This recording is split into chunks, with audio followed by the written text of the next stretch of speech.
Okay, good morning. I'm Janice Steele, and on behalf of my co-facilitators, which are Madeline Harmon and Ken Kressel, we want to welcome you all to the 1970s. So to put us in a little context, the 1970s has been described as both a reaction to and a continuation of the 60s.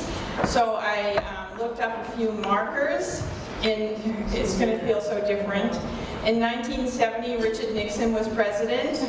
In 1970, the Kent State shootings occurred, while 1970 also witnessed the first Earth Day and the founding of the Environmental Protection Agency. In 1971, the New York Times published the Pentagon Papers. In 1972, Nixon went to China, and Apollo 17 flew to the moon. In 1973, the Paris Peace Accords, ending direct U.S. involvement in the Vietnam War, was signed, and Saigon fell in 1975. In 1974, after Watergate, Nixon resigned. In 1975, Bill Gates founded Microsoft, and in 1977, the first home computer was released for sale. So throughout the 70s and continuing until today, the struggle for equality expanded among women, among African Americans, among Native Americans, gays and lesbians, as well as other marginalized groups. And spurred by his frustrations with equity theory, Mort was developing his work on the psychology of justice. So I remember vividly the excitement of everyone and Horace Mann, including the usually understated Mort, at the arrival of what seemed like a very large box containing many copies of Mort's Equity, Equality, and Need paper published in the Journal of Social Issues. And these he proceeded to generally distribute to all who were present. Issues of fairness and justice were central to a number of the students as well.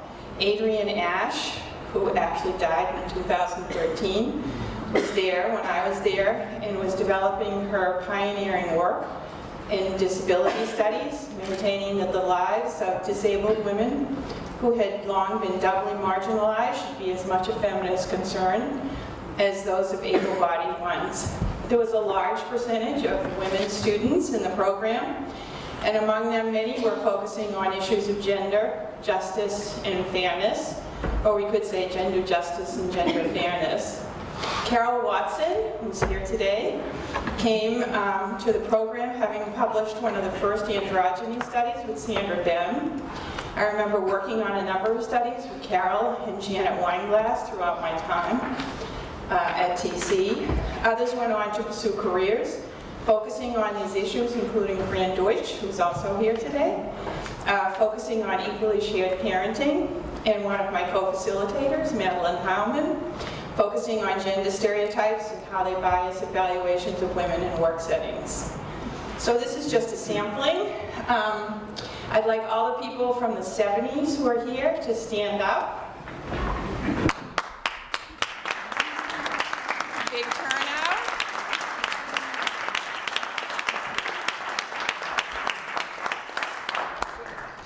And we're going to have time at the end for all of you to participate. So start thinking, because we want to hear from you. So with this attempt to establish a little backdrop, admittedly through my own lens, I want to talk about the structure. So the focus that was suggested to us was to think about how Mort influenced our professional careers. We include this, and we encourage you to as well. But we also expanded the focus because we felt that it was important to give Mort a little affectionate roasting by including humorous or personal reminiscences of our experiences of him. And so we're hoping that all of you from the 70s will join us. We're going to start with Ken Kressel, who will make a few comments on how Mort influenced work in his area. And then we're going to move to Madeline, who is going to follow Ken with some comments. And then I will come back and make a few personal comments, and then we're going to open it up to participation by everyone. We have a roving mic.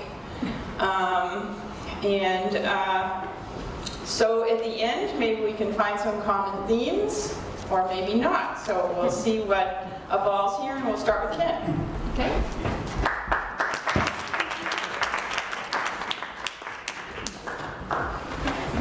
Let's see. Is this mic on? I have about 47 pages here. Really, I've enjoyed the 60s group is fabulous. Yacht, Harvey, Roy, really terrific. So let me talk about Mort's influence on my career.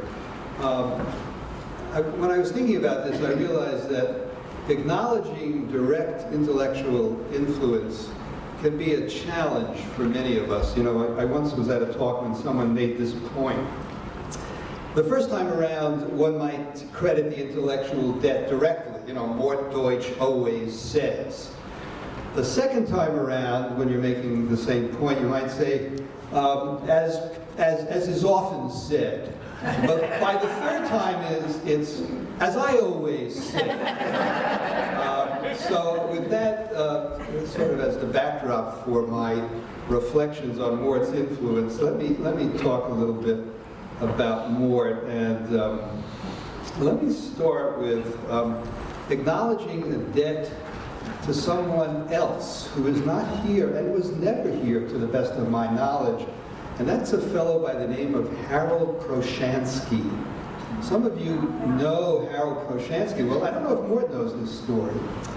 So I had been, this is 1968, I'd been accepted to the CUNY program and the TC program, and I get a call from Harold Proshansky. And it went something like this. Proshansky was an eminent social psychologist, and for many years, I think he was I looked him up, he was the president of the University Center at CUNY. I think there's a hall named after him there. He was a very, very prestigious guy. He called me up in April of '68, and it went like this. Professor P, we'd really like you to come to our program. Me, I haven't decided where I'm going to go yet. Professor P, well, where have you been accepted? Teachers College at Columbia. Professor P, oh, that's Mort Deutsch's program. You definitely have to go there. Did you know that story? Well, you know, I was his dissertation supervisor. Ah, well, you certainly impressed him a lot, let me tell you. Really, I was stunned by that, and very generous. I never thanked Proshansky, but next to Mort, he's probably the second most influential professional influence in my life. Ken, there are two ways of interpreting that one. You know, leave it to Harvey. We'll talk later. Let's see. I want to make another comment about something that I've often heard and has often been said about Mort. The first time I met Mort, the first time I was in that office, that narrow office that people have referred to, that long walk that looked like 300 miles, I was nervous at the first time that I came into that office and sat down. But you know, Mort, as you've heard, was a psychotherapist, maybe analytically inclined. At that time, I was in a classical psychoanalysis 5 times a week, lying on a couch with the analyst in back of me. And when I met Mort, first of all, I was immediately struck by a kindness and I felt at ease. Mort, although he was Sphinx-like in many ways, as we all know, but there was a kindness radiating out of him that you've heard about, and that I certainly felt. But you know, I was really comfortable because compared to my classical analysis, this guy was facing me and I was sitting up. You know, it was fabulous. So I was not bothered by that. So let's talk about what I do and how Mort influenced it. As many of you know, I study the mediation of conflict. That's what I do. How do mediators think? How do they work? What impact does their work have? And at the time I began here with Mort, although mediation has been called the world's second oldest profession, very, very little was known about what mediators actually do. And a lot of that has to do with Mort, I think, at least through my work, and many people who I know who study mediation have been influenced by Mort's thinking. So let me describe a little bit of how that all unfolded. The first study I did was a study of labor mediators. I did an interview study with about 20 of very well-known New York City labor mediators, one of whom some of you, the older people here, may remember Theodore Kiel. Yeah. Theodore Kiel, every 2 years, he would be on the newspapers and on TV because he would mediate the annual or the semi-annual, every 2-year threat by Mike Quill to shut down the New York subways. And Kiel would come in and resolve the dispute. He was one of the guys that I interviewed. And I wanted to know from these pros, what they do, how they think. And I had proposed this to Mort. As has been said by the 60s group, the remarkable thing was, and certainly at the time I think I was a little nervous about this, Mort said, what a great idea, fabulous. This is at a time when to be a real social psychologist, you were doing experiments. And to do an interview study based on conceptual curiosity, not on any hypotheses, that was like, and I said, this guy is fabulous. He's going to let me do this study, let me do it. The other thing that study illustrated for me, and again it's been said before, I guess there are some themes here really about Mort and his leadership, the tremendously egalitarian way that he dealt with me. Here I am, like a third-year graduate student. Here's a guy who is, internationally famous, and I experienced his guidance on this study. Basically, he said, "You like it? It's a great idea. Go ahead and do it, and let me know what happens." Basically, and it was really wonderful for a young researcher starting out. It was very inspiring for me. When I got my doctorate, I really wanted to continue my collaboration with Mort if I could.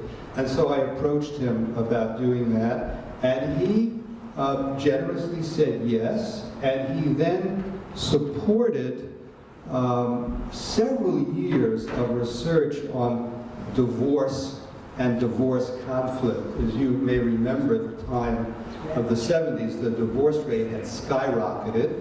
And Mort and I agreed that maybe we could learn something that would help reduce the bitterness, and that there must be a better alternative, to the adversary process. And so that work on divorce conflict began with an interview study of therapists and clergy and lawyers who worked with divorcing couples. Several people, Janet Weinglass, who I don't think is here, was one of the people on that study.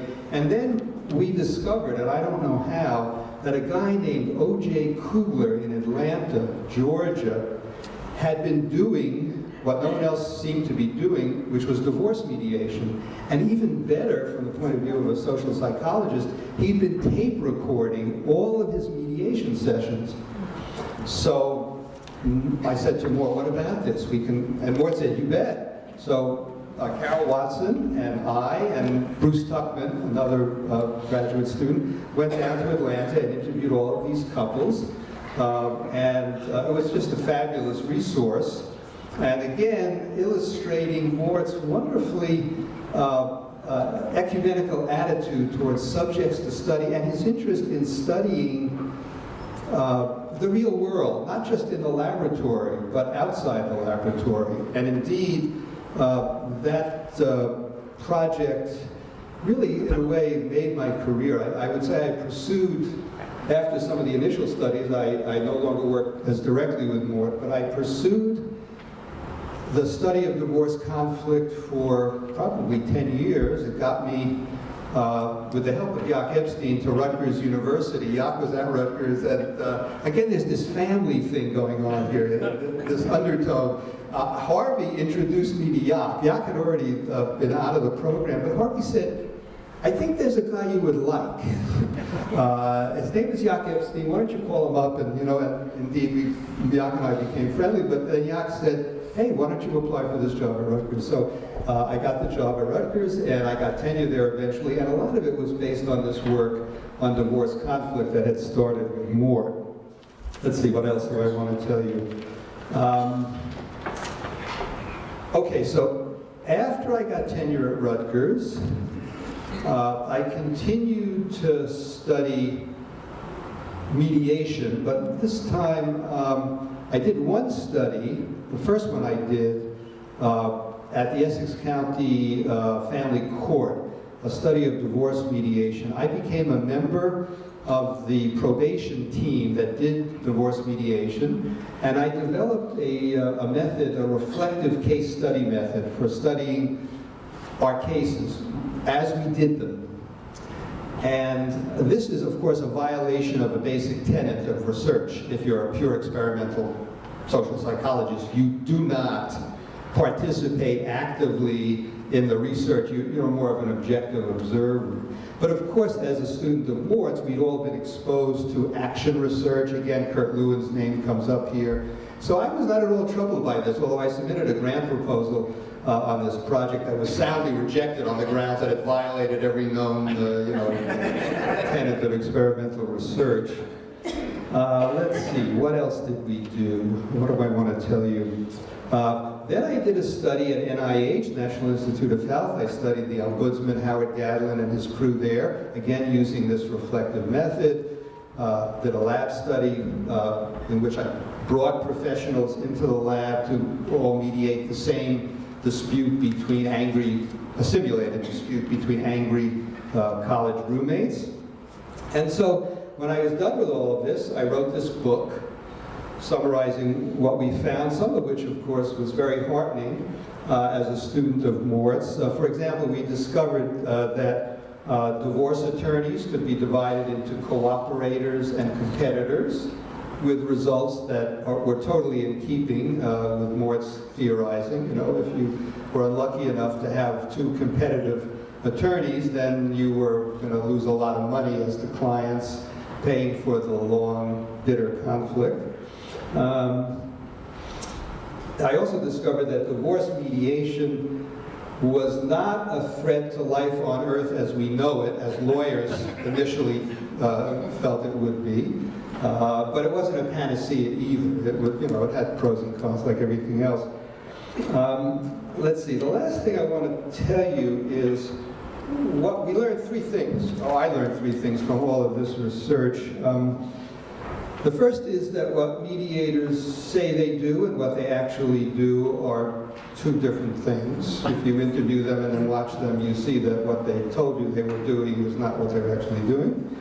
The second thing I learned is that mediator decision-making about what to do at any given moment is often the result of unconscious mental processes that these practitioners are totally unaware of, and unless you provide them with very special conditions to tell you what they know, you won't find out what they're actually thinking, because it's kind of hidden from them as well.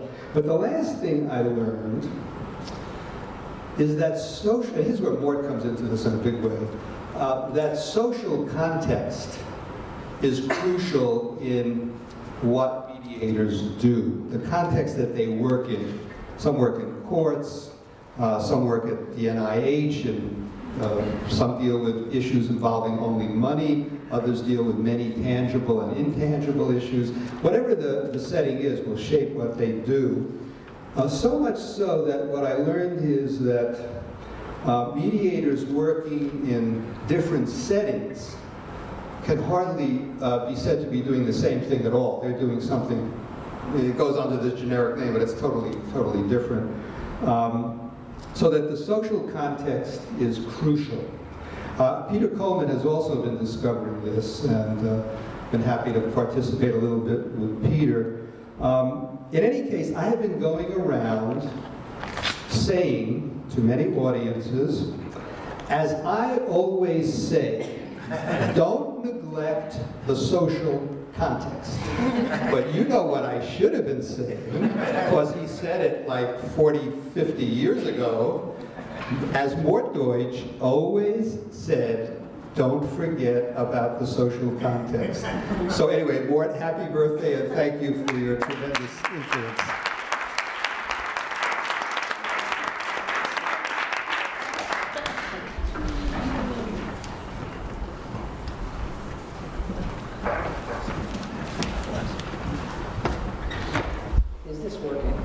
this working? Yes. Okay. Just seeing if I can see without my glasses. I just Raise it up a little. raise it. Can you hear me now? Yeah. Okay, I just want to start off with. I just want to. It keeps falling. I just want to start off with a letter from Bob Krause.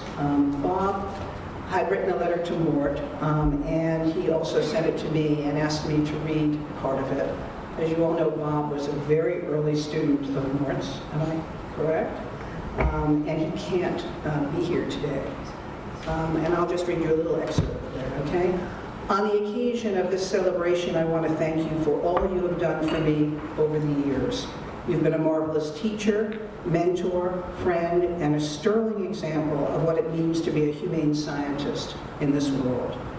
Most of all, I think, I am grateful to you for recognizing that I had, in parentheses, well-hidden talent and could have a useful career as a social psychologist. Without your influence and mentorship, I would not have had the career I did. Thank you. Enjoy the celebration in your honor. It is well deserved. I wish I could be there to celebrate with you.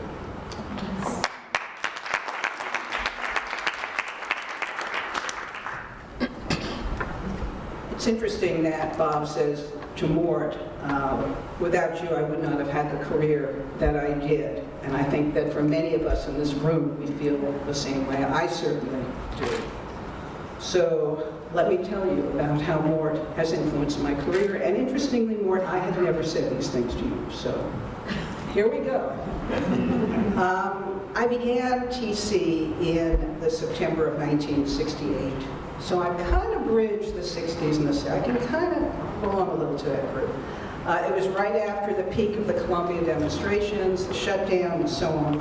I had been very politically active as an undergraduate. I went to Cornell, and I had spent the year between college and graduate school at the City University working in a program that was aimed at getting underprivileged high school kids into the city college system. I had applied to graduate school, and particularly to work with Mort, to do some good, to become a scholar, but also to do some good. Okay, jump ahead 4 years later, and I begin an assistant professorship at Yale. I arrived at Yale at a time that was soon after women were first admitted to the university. Some of my children don't realize that, there was a time when these schools were not co-ed. Only men went to Yale. And in 1969, women co-eds were allowed in. And so when I got there in 72, one whole class had not gone through yet. There had not been a graduation with women. Now, my dissertation had been about threats and promises. I was happily continuing along that line of work. Particularly, I was studying threats and the reason they were often so unsuccessful as influence attempts.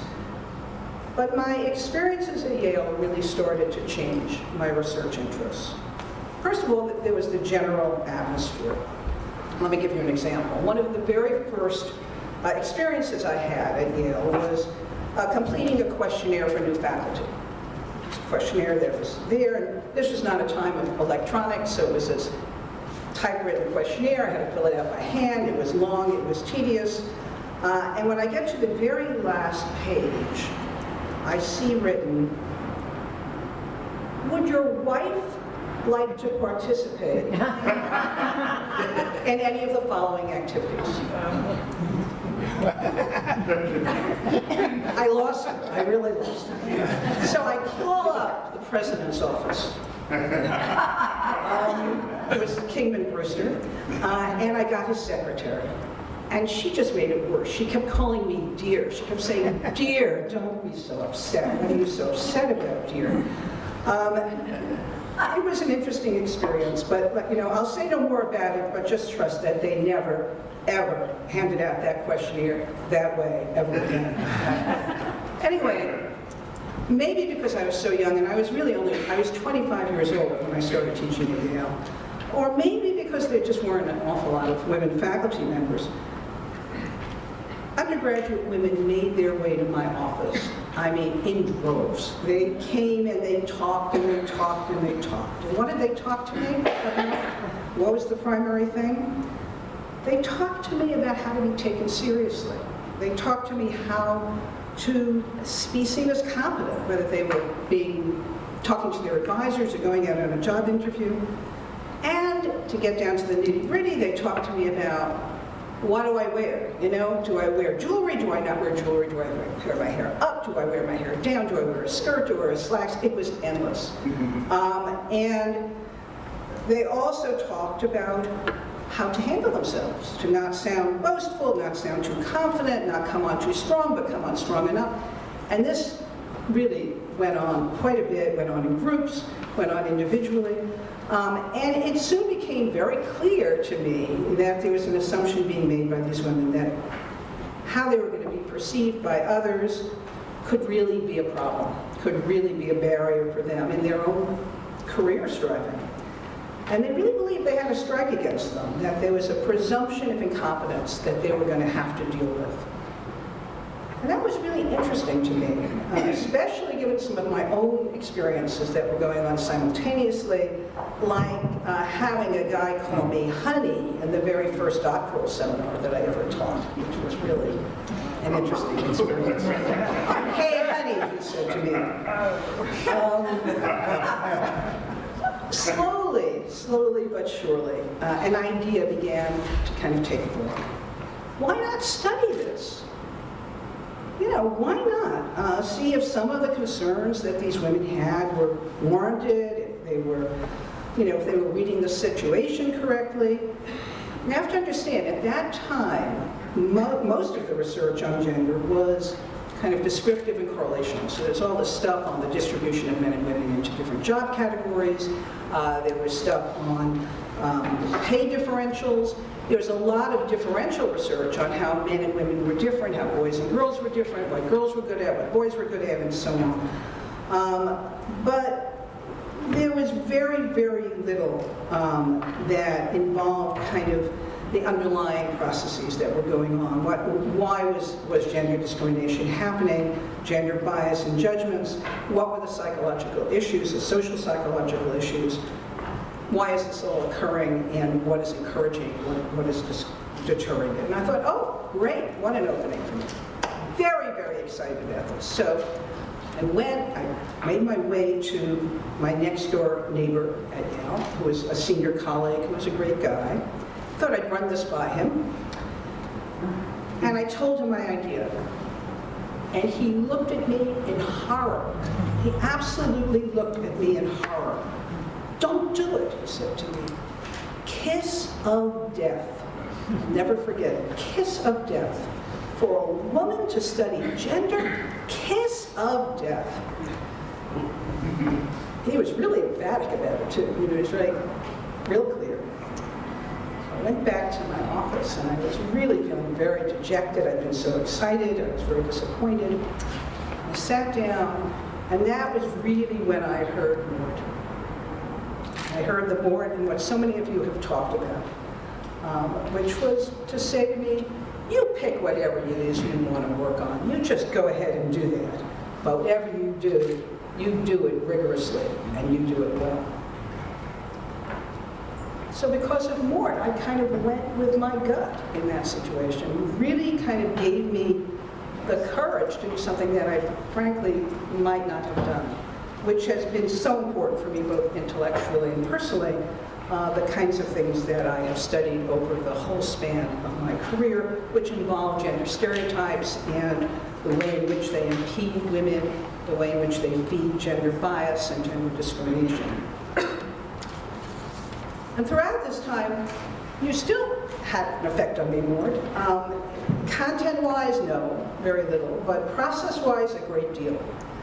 Because although I was deeply concerned about the issues that I was studying, and although they were and they are still very important to me personally, I always approached them as Mort taught me to, as a scholar asking questions, not as an advocate trying to verify my point of view.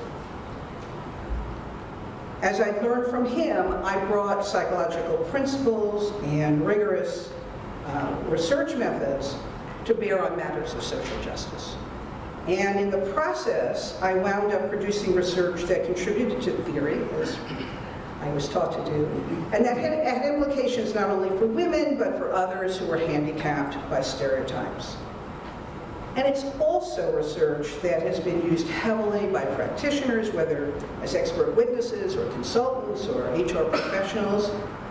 So the Mort in my head, the Mort who trained and mentored me, really enabled me to make an early career decision that really shaped my entire career, and also enabled me to thrive in that career, be a productive researcher, and yes, to do some good.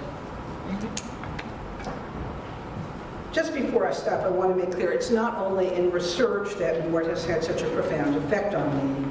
I watched him and I learned how to be a mentor for a lot of the reasons that people have talked about here today. You know, his knowledge of psychology, his way of framing questions and raising questions, your joy in just playing with ideas, which others have talked about, all of those have affected how I've sought to kind of comport myself as a teacher, as a research advisor, and no less importantly, watching how Mort rose above petty disputes, both personal and intellectual, and how he treated his students and his colleagues with respect was really an education all in itself, an education that has influenced me in all that I do as an academic and as a person. So for all these lessons, and for so much more, Mort, thank you.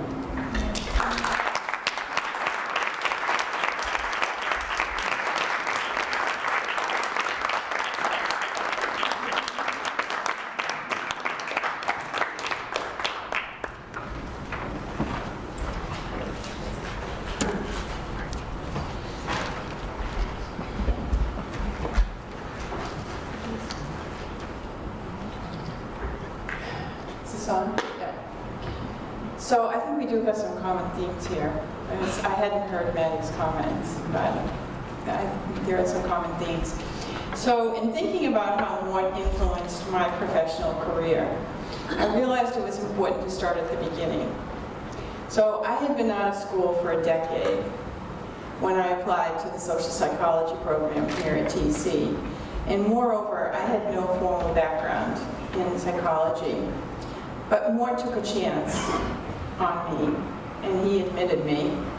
And in so doing, he gave me the opportunity for a career in social psychology, a career that I found satisfying and rewarding for 35 years. So what more can one say than that? But of course I will continue. Mort's work on justice resonated with me, and I eventually migrated to his work group. It was really through work group discussions that I learned the most. And many of my ideas came from my experiences with gender, though at that time it didn't seem quite okay to speak of them that way. So I looked at the issues in terms of theories of justice, in terms of positions of advantage and disadvantage, in terms of constructs of entitlement and deserving and power. And this was very useful for me, not only then, but in conceptualizing issues throughout my career. I graduated in 1979, and in many ways, I was a woman of my time and my demographic. I was married and I had an infant son. My husband worked long hours at a job that he loved in New York City. So after graduating, I looked for a job within commuting distance of Manhattan. I was offered a tenured track social psychology position in the PhD program in clinical psychology at Adelphi University. And when I asked Mort what he thought, he said, the disadvantages would be in not having social psych colleagues. I didn't fully understand the implications of this until much later, but he was absolutely right. Not only no social psychology colleagues, but no aspiring social psychology students. And indeed, as I look back, I realize how different the times were and how naive I was. I didn't try to negotiate my salary. I didn't negotiate for research space. I didn't ask about benefits. Indeed, I later learned there was no maternity leave for faculty. At the time, I was just happy to have the opportunity to work and to do work that interested me. Shortly after arriving at Adelphi, however, I was asked by the then Associate Dean to write a review chapter for the Handbook of Family and Marital Therapy. As a non-clinician, I was a little surprised to be asked, but as an untenured junior faculty member, I didn't want to seem unwilling.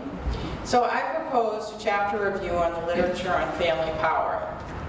And after reviewing everything I could find on power in families and well-being in families, I didn't know how to tie these two, at that time, totally separate literatures together.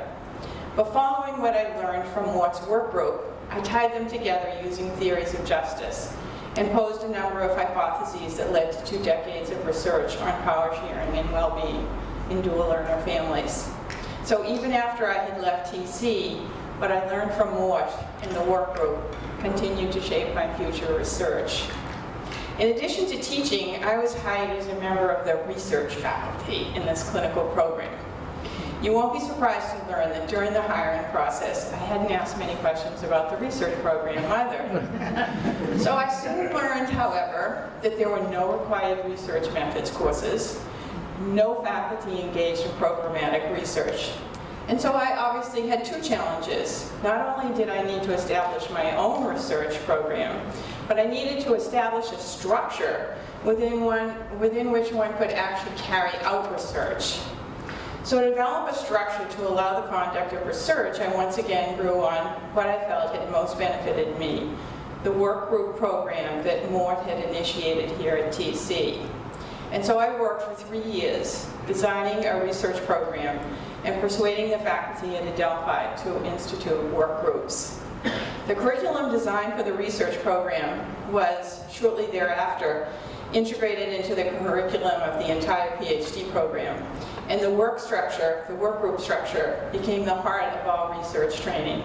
And like here, the heart of faculty-student relationships. So Mort not only gave me the opportunity for a career, he gave me the resources to make that career viable. And his influence continues. During my last year in the program, I became pregnant with my son. Today, I believe that this is relatively common among female PhD students, at least in my experience as a professor at Adelphi. But at that time, there was some concern among female graduate students that they would be perceived by faculty as less serious or not a good investment. So I had been quite apprehensive of what Mort's reaction would be. So when I was 7 months pregnant and working on my dissertation during January break, I finally worked up the courage to bring the subject into the open with Mort. So I started by saying, "You probably noticed I'm pregnant."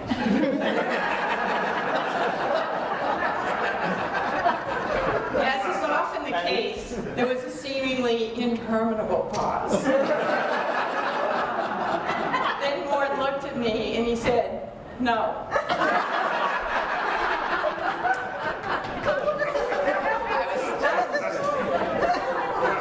But relieved, because my worrying had been for naught, and he hadn't noticed it couldn't be that important.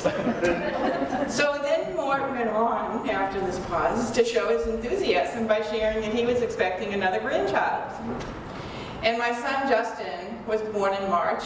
He is now a Columbia University JD PhD and a 3rd-generation social justice person working on immigration issues.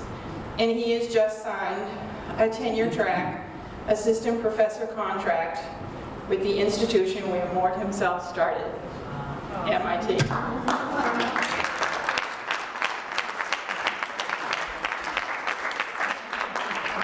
So with that, we want to open up to sharing, building on the things that we said or offering your own perspectives. And we wanted to start first, though, with a video that Suzanne's going to help us with from Joyce Lockauer, who really wanted to be here, but who couldn't be here, and so she sent a video. When I first heard about this event honoring Mort, I was so excited and pleased to have been contacted and equally disappointed and frustrated to learn that I am apparently the only psychoanalyst in a group of social psychologists, since this event coincides with Division 39 in San Francisco, where I will be. Nevertheless, I don't think Mort will entirely feel that to be a betrayal, since it was he who opened that door to me. But that's the end of the story. I first met Mort in 1972 when I started the social psych program at TC, and was a member of a variety of work groups with Harvey and Mort and Peter and some others whose names escape me in this moment, since I'm not used to videotaping myself. My memories of those early groups with Mort were of sitting with a man who was smart, facilitative of other people's process, encouraging of out-of-the-box thinking, and just generally so benign and kind. Someplace in that year, I came upon the realization that I actually did not want to be a social psychologist, however. And so I went to Mort and said, I'm in the wrong program. I need to switch to clinical. This is just not for me. And Mort said, being Mort, oh, don't do that. Do a joint program. And he literally walked me upstairs to where Rosalie Schoenbar headed up the clinical program and said to Rosalie, let's let Joyce do a joint social clinical program. And this being about 1973 or so, they just said yes, and it was a done deal. So I actually went through a PhD program meeting the requirements of neither department entirely, all because of Mort. In a way, the rest to me feels like history. I got my first job teaching at Hunter College in the psych department, really because of Harvey, with Mort's support, and stayed there until I retired from there. But along the way, became a psychoanalyst, and that's where my heart lies, and that's where my writing and intellectual affiliations are at this point. But I do want to point out that Mort was the first psychoanalyst I ever met, other than my parents. And it really was your intellectual generosity of spirit, Mort, that opened the door to me in a way that was inviting, accepting, encouraging, and ultimately allowed me to become who I am. And I would add, I taught experimental social psychology at Hunter from 1975 until I retired every damn semester. So even though I'm a psychoanalyst and write about Winnicott, I can still do analysis of variance. Thank you, and happy birthday to you, and may this be an experience that gives you much pleasure. Bye.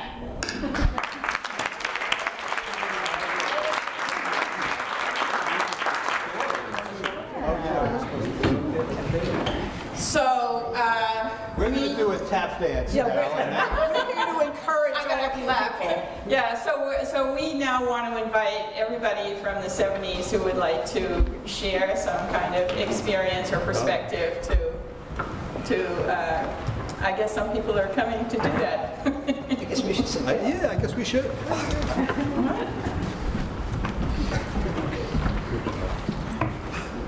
I came to America because of Mort. I read Deutsch and Krauss. I was studying psychology in Vienna. And I was very interested in social psychology. And I did everything to come to New York to study with him. And Janos, why don't you introduce yourself as well? I'm so sorry, Janos Martin. So when I arrived here, it was sort of a similar experience as somebody who came from Indiana to New York. It was just wonderful. I couldn't believe it. It was so open, nice, friendly. We had the first video equipment, I think, in the history. I started working with video right away. We had our first personal computer, the Olivetti. You know, that wouldn't work if another machine was turned on at the same time. That was an amazing experience. And what was most amazing about the place, which I think was totally Mort's influence, the people around him were just so friendly and family-like. I mean, I started working with Harvey and Ken Soul, and it was just like working within a family setup. It was, I was given the key to Mort's office, to everybody's office. We could walk into Harvey's office, take any of the books we wanted. I mean, that after the Viennese experience, it was just unbelievable for me. Over the years, I met a number of people, and I think that is also your influence. We became lifelong friends. I mean, Jack Keitel is here, Joe Millman was here yesterday, Michael Freund, who I brought here, but still he completed the program here. We're lifelong friends, and it is like a family setup. It is the category of a structure based on need and solidarity. So, Mort also introduced myself and Michael to Lazarsfeld, Paul Lazarsfeld, I don't know whether you remember that. You guys might not know Lazarsfeld. He's sociography and he's a sociologist. He was here at Columbia. And he received us really warmly and nicely, and for the next 2 years we were doing a documentary and a social science research program in Marienthal in Austria, where the original study by Lazarsfeld was conducted. Again, we were using video that I learned here in the department. My first job, when I came back, my first job was due to, I think it was Jack Keitel who brought me to Leo Stroll to work in the Department of Social Psychiatry. Again, a connection to the school. Joe Millman was brought in also, Caroline Crummy, by the way, who I'd like to talk to you about a little bit. She was a student of Kadushin and also part of the department. And we were working on the Midtown study, again in the style that I learned from Harvey's work groups, in a very cooperative, nice, very satisfying way. Later on, Caroline had schizophrenia, which is a terrible disease, as you might know. But Jack went out of his way to hire her and mentor her and watch out for her. Caroline was a very bright, intelligent, well-trained person, well-trained by this department. So her schizophrenia did interfere with the job, but for many, many years she was able to do the job because of the support from another fellow, Jack, and then later on Joe Millman, who carried her for years, watching out for her, making sure that she takes her medication, and just she was able to function really, really well in the world. In fact, when she was just so sick and not able to do anything, I managed to get her into my program, which is my current program where I'm working, and I would like to spend like 2 minutes to talk about that. I was watching out for her. She was not able to do anything else but just to come and do her art in my project. But I was watching out for her because she was like family. She was like a TC family for us. Before I go back to my current project, which is also very much of a Deutschian project, I would like to talk about the foreign student aspects of Mort's influence. Mort was always very open to have people from South America. Hugo Mazor was one of the very important friends of mine from Argentina. Michael came also from Austria.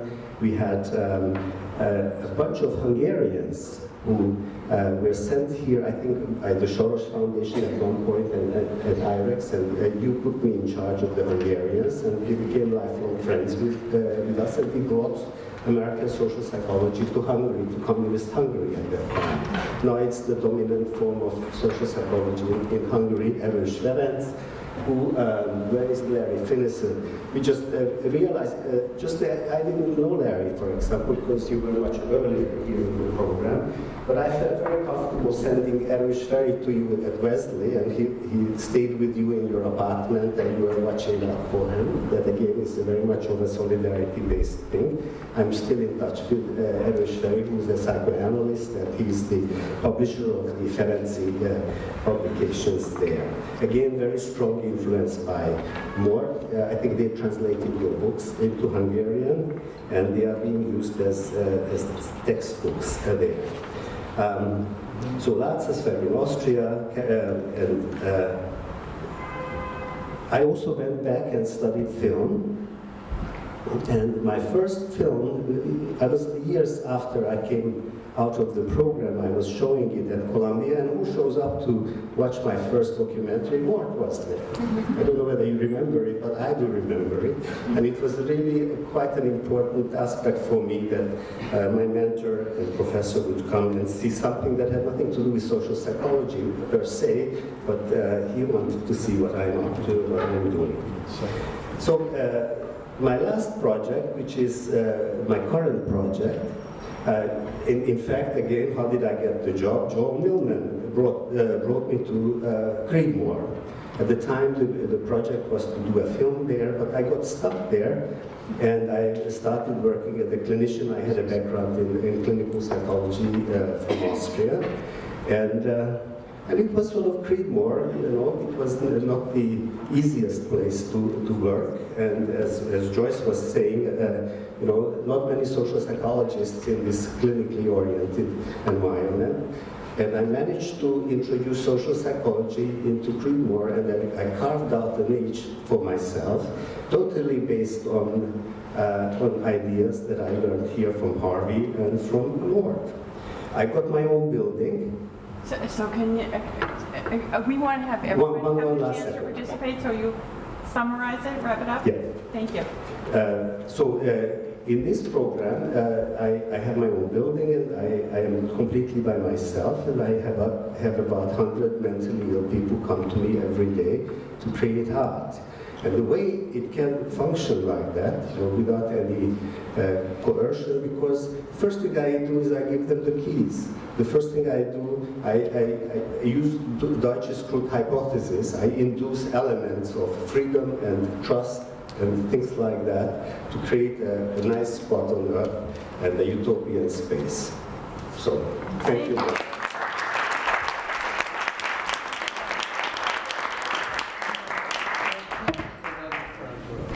So we want everybody to have a chance to talk, so if everyone would talk like 3 minutes or something, or not, yeah. Don't try to You guess. I mean, now we have to have some gender justice here. I'm Fran Deutsch. Well, it was really something to listen to all of these comments about Mort and your relations with Mort. I was struck by how many people said that they were in awe and filled with respect. I think my feeling as a graduate student was closer to terror. I was very intimidated by Mort. When someone talked about the length of the hallway, I can remember Mort sitting back at his desk and thinking how long the distance was from the door to his desk. And I often felt like maybe I should back up on the way out. Mort wasn't lavish. Do you mean you didn't? No. I think part of it was, of course, my insecurity being projected onto him. Part of it was he was not lavish, let's say, with praise. And part of it was personal in that throughout my graduate career, he introduced me as Fran Deutsch, no relation.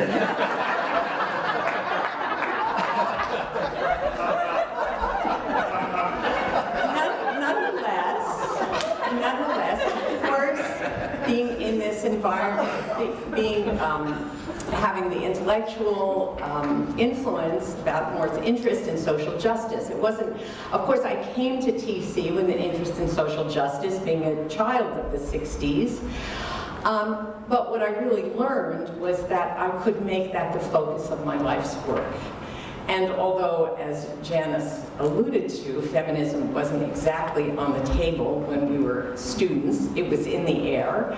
And that is what I have devoted my life's work to, trying to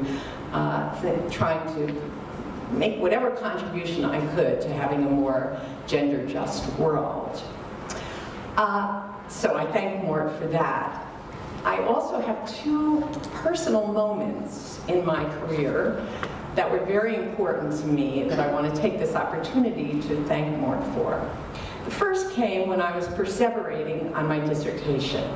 Like many ABDs, perseverate. And I remember Mort saying to me, let's set a date for your defense. That was incredibly important because, for two reasons. One, wow, he thinks I can get a PhD. And that was great. And two, it gave me a deadline. So I actually did finish my PhD, and I want to say that has, of course, shaped my entire life. I still can't even believe that I have a PhD. I grew up with fairly uneducated parents. I never met anybody with a PhD until I went to college. So I'm still happy about having passed my defense many years later. And the second thing that happened was in 1985, I was on a I should say, I spent most of my career at Mount Holyoke College. And in 1985, I had a pre-tenure sabbatical. And I was at NYU, and I ran into Mort. And he said, and I told him what I was doing. He said, oh, we'll invite you. Why don't you come to TC to give a talk? Which, as you can imagine, was a bit frightening for me. But of course, I said yes, because I needed to get anything possible onto my Vita at that point. And I gave the talk, and afterwards, Mort came up to me and said, those were ingenious experiments. And of all the praise I've gotten in my entire career, that's probably among the most meaningful. So thank you so much for that moment.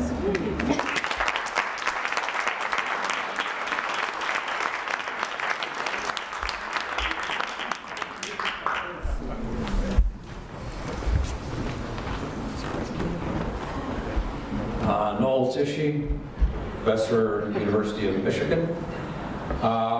Mort, I need to start by saying I did not come here because of Mort Deutsch.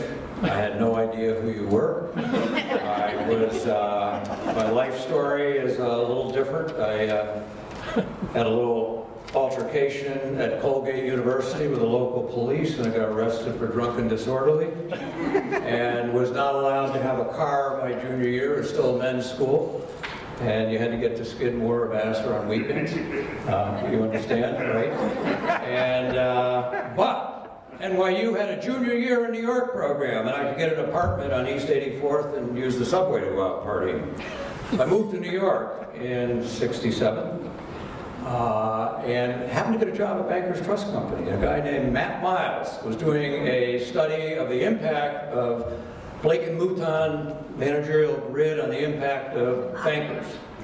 So all of a sudden I saw a connection between being a psych major and work.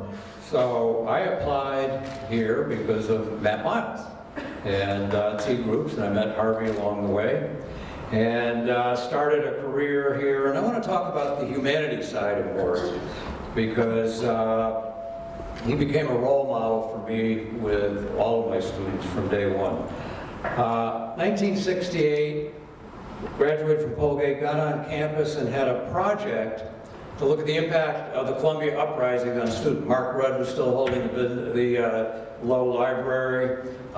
We were studying the impact on students, community, faculty. I'm running around interviewing people in the middle of all that, thinking this is cool.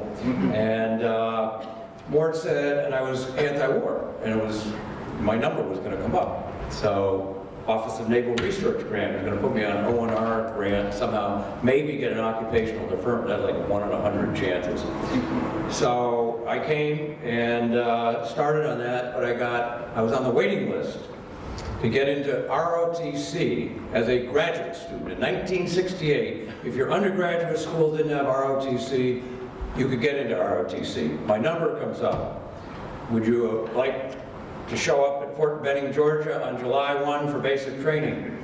Guaranteed not going to be in the war, right? Because as long as you're in ROTC, you're taking classes, and so I go down and did my ROTC, and then twice a week, after I'd been in a demonstration on the Columbia campus anti-war, I go back to my apartment, put my uniform on, put a trench coat over it, get on subway at 116th, go down to NYU campus at Washington Square, get into class, take my trench coat off, twice a week, 2 years. Then I went to advanced infantry training, and long story short, the lottery came along, I had a high number, and I somehow dropped out of ROTC. So that was my military service, Mort. And by the way, those of you who know, Mort served in World War II, and very tough time. So I never saw Mort as anti-military. I saw him anti-specific wars as I was. Today I work with the Special Operations Forces, Navy SEALs and Rangers doing leadership workshops. So it was never anti-military, it's anti-war. Fast forward, what am I going to do for a dissertation? I was not doing lab studies. I had no interest in doing what everybody else did. I was interested in organizational change. So as Harvey knows, I did a study of change agents based on his book. Radical anarchists, Minutemen, McKinsey consultants, and I'm out interviewing people. I'm up in Bridgeport, Connecticut, interviewing a Minuteman who came down from the hills of Vermont, where he had all his guns stored, and to make sure it was academically credible. Multi-dimensional scaling, and I think I went to Bell Labs more to get the data analyzed because Columbia couldn't analyze it. Then I'm at a party, I don't know if you were there, radical anarchist friend of yours, Minutemen, Black Panthers, same party, 1971. You were there, right? I said, what the hell are you guys doing here? And they said, the radical anarchist is our teacher. We agree on the means, we just disagree on the ends. It was la-la land. I mean, it was unbelievable. But Mort understood doing a field study like that and bringing rigor to it, and Harvey and I had MD-ICCCR on the committee. It was a blast. And I want to thank you for that legacy. I moved to Michigan and ran the doctoral program at ISR. The one that Kurt Lewin was moving to Michigan and died before he got there. But I had Bob Kahn, who was about to have his 95th birthday at Michigan, and worked with Bob Kahn, Stan Seashore, and that gang. So Mort, I'd like to end by saying all of us are thankful for all you've done. Our gift to you is we got to pay it forward. I want to see more students here. I want to see us developing the next generation, following the legacy that you started. So thank you for letting us share this with you.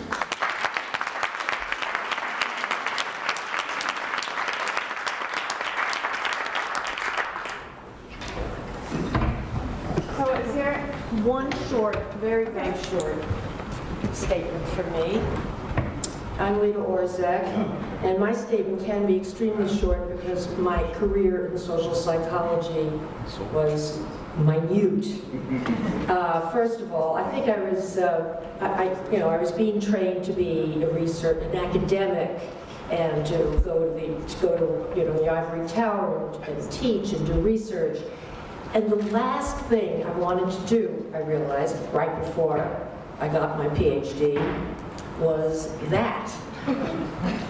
That meant standing up in front of people and talking, and oh my, it was just very, very frightening.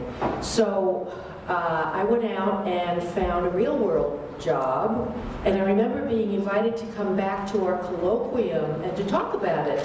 And I was, again, open-minded, more approving of my doing research for the police department, actually, in 1972. And then 2 years later, I moved to Health and Hospitals Corporation and did 2 more years of research, all good real-world stuff where I was doing unique, groundbreaking work. However, my attention span was maybe 2 years long, and at the end of my second job, a friend of mine who was a designer gave me something that turned into what I've been doing for the last 38 years, and most of you will probably not even recognize this name, but my company is Hanky Panky, and we make women's intimate apparel.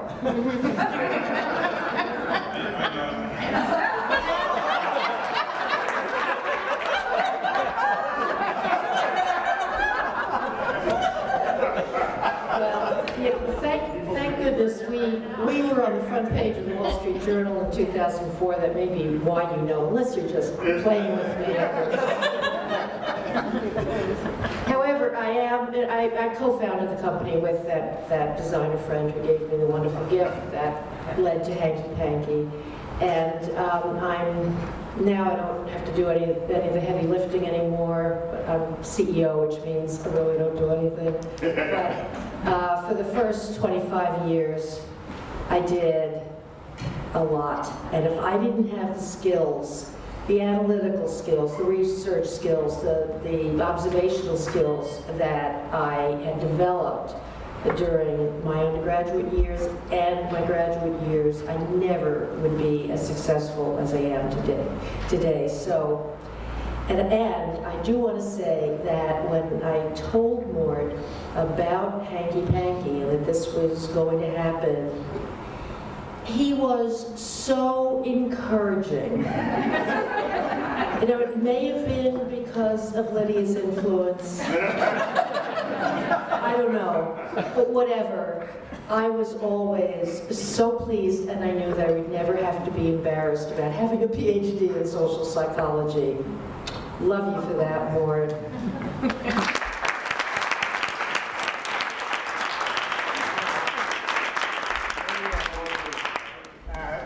So Julie wants to say a word too, and I just saw Ken stand up, so this is going to be really brief. I'm Charles Judd. I got my PhD in '76, and I was an unusual student for Mort because I was always interested in social cognition and attitudes, not necessarily in conflict resolution, and I always had a great interest in statistics, data analysis, and he permitted me to follow both of those interests. Because of him and his friendship with Freed Bales, I was fortunate enough because he thought I could teach a multivariate statistics class at Harvard. He convinced Freed Bales I could teach a multivariate statistics class at Harvard. I don't know where he got that idea, but I was able to do it. So because of Mort, I got that job at Harvard. And then the Old Boy Network was still alive and well, from Mort to Freed Bales. And then from Harvard, I went to Colorado, where I took a position when Stuart Cook resigned.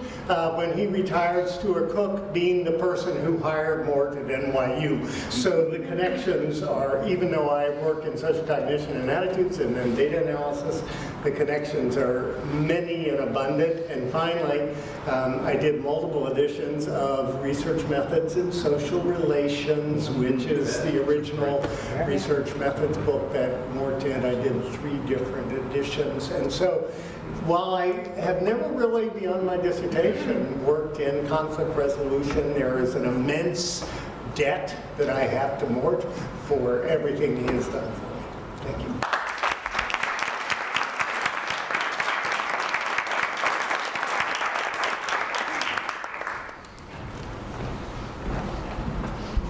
I will also try to be brief. I'm Julie Blackton, and I grew up at Teachers College. My father was on the faculty here, and we moved here when I was 9, and so I've long had a sense of family about Teachers College, but it's so true here today. And I also want to bring to you special wishes from my dad, who was the first person who really told me about you. And when I got into the program here, he said, Mort Deutsch is in that program. You're very lucky. This is going to be a wonderful experience. And so I'm also unusual here, I think, in that I didn't do my dissertation with Mort, but I did take his class in conflict resolution, and it has informed so much of my work. And what I remember about the class itself was that Mort spoke slowly. And I was then a little compulsive, now so much more honest. But I have verbatim notes from that class. I could give it. And I know I do because I've referred to it again and again. And since I got my PhD, I taught at Barnard for about 10 years. And while I was there, began to teach not just social psychology. I introduced a lab in social psychology to Barnard. They hadn't had that before. They just had labs of other kinds of psychology, lots of rats and birds at Barnard. And I began to teach a course in psychology in the law because I was doing work on intimate violence and battered women, and began to testify in the courts as an expert witness on battered women.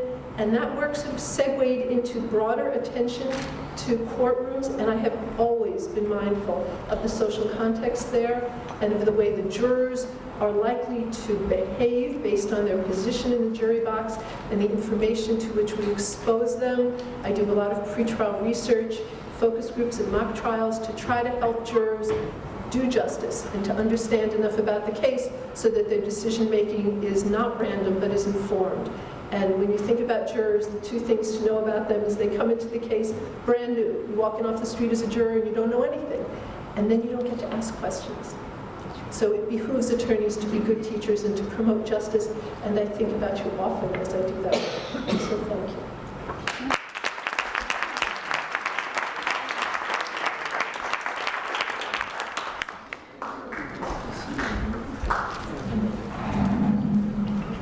My name is Kenneth Soul, and quite obviously people have been expressing all kinds of appreciation for things that Mort has done for them. I want to comment on something that I did for Mort.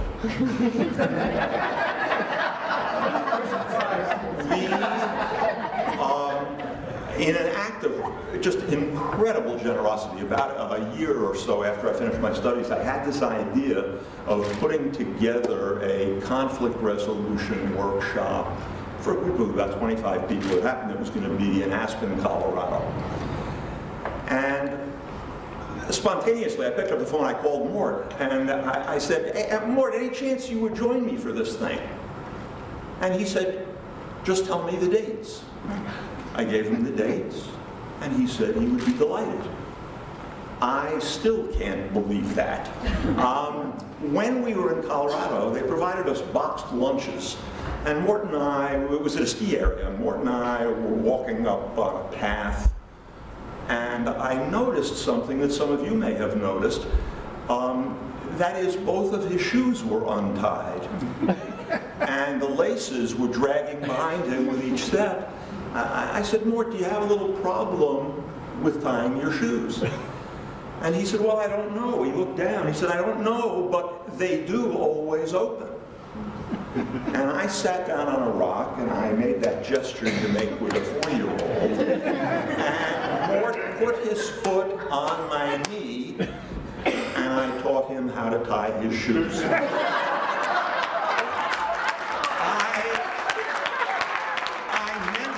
This because I often think it's been my greatest contribution to this.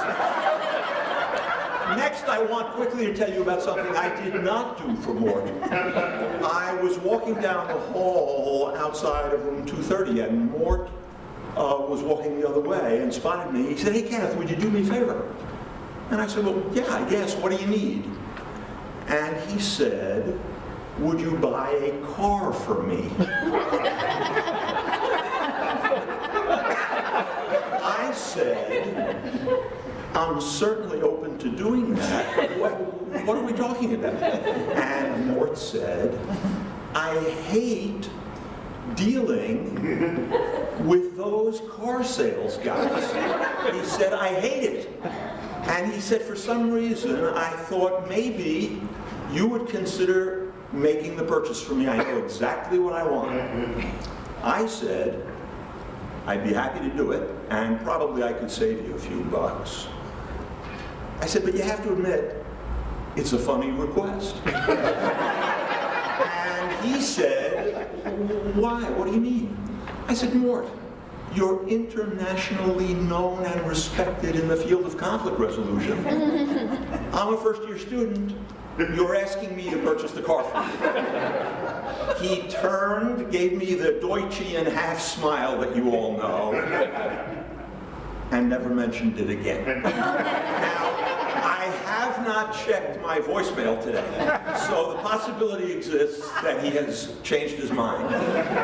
The last thing that I want to say, which is more serious and is real deep appreciation. When I was finishing my studies, I had this desire to embark on a career that was a little bit out of step with what many of my friends and colleagues from the department were doing. That is, I knew I didn't want to pursue a scholarly career. I knew that I was a craftsperson, and I wanted to educate people about the psychology that had become my fascination by doing my own thing. I spoke with Mort about that possibility, and I cannot easily express to you the depth of his encouragement. It's because of that for 40 years, every day I have done work that I love. So I thank you.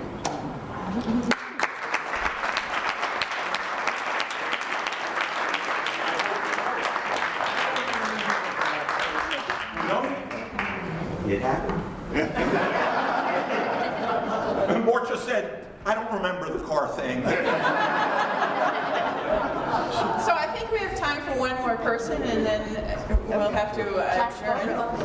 Oh, and then we have to have the 1970s photo. Yes. Okay.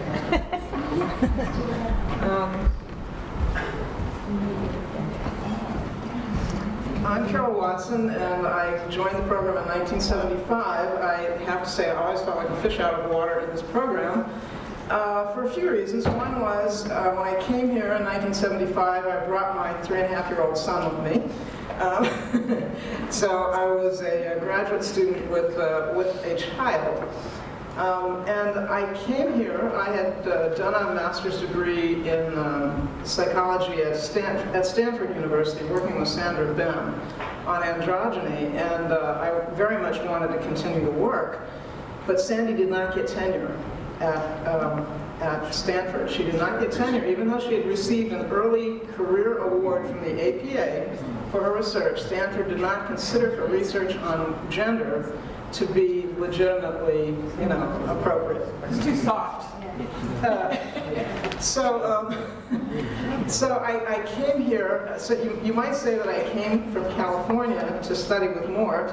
I packed all my stuff up in a car and put a trailer on the back, and I drove to New York with my 3.5-year-old son, but I didn't really know what I was doing.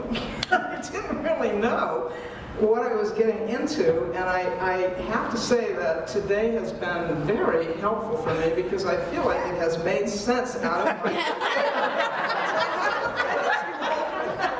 It's like, it didn't work out to continue working on women's issues, and I just didn't know what to do with myself. And I'd have to say that I experienced your sense of terror.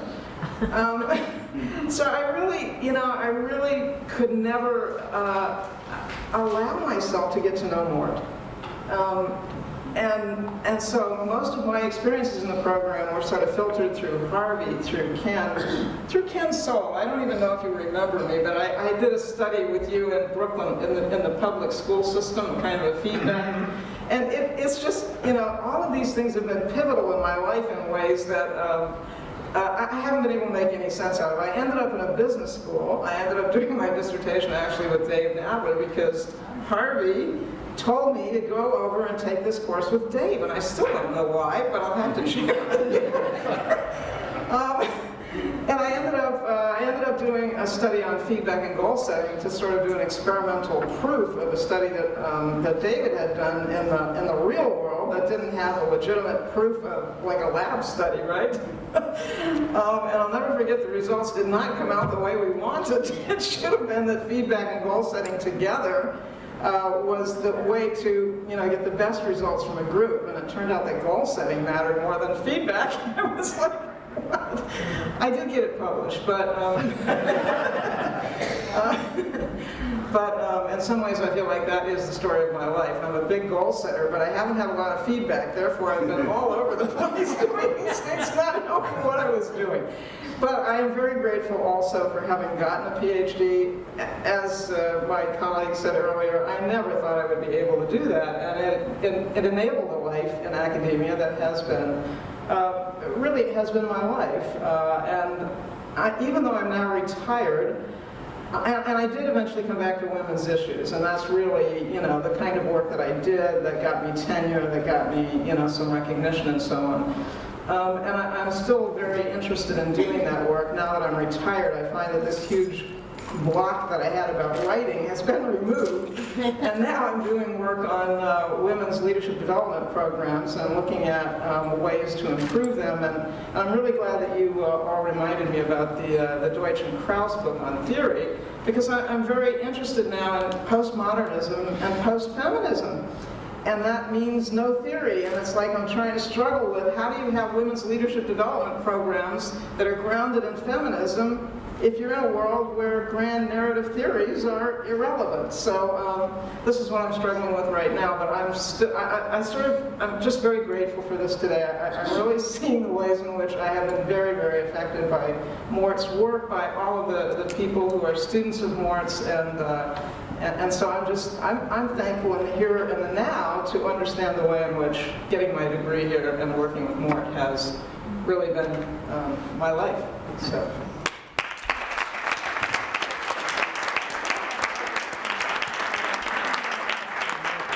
When we were talking about doing this, we were afraid that, we said, who's going to talk? And what are we going